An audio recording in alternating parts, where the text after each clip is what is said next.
இன்னைக்கு ஷடவுனுங்கிறனால ஆளாளுக்கு ஒரு மூலையில் உட்காந்து ஃபோன் நோண்ட ஆரம்பிச்சிட்டோம். மீன்வைல் பசிக்கும்ல, அப்புறம் சாப்பிடணும்லன்னு சொல்லிட்டு 7 படுத்து கிடந்த என் தம்பியை எழுப்பி come on man go and buy chicken அனுப்பி வச்சாச்சு.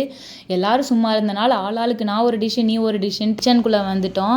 சித்ரா எனக்கு பிரியாணிக்கு தேவையான எல்லா திங்ஸுமே எடுத்து வச்சாங்க.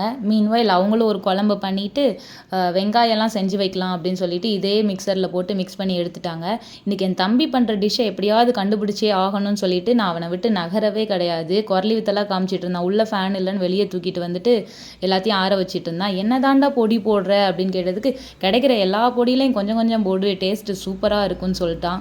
இருந்தாலும் நான் அவனை விட்டு நகராமல் பார்த்துட்டே இருந்தேன்.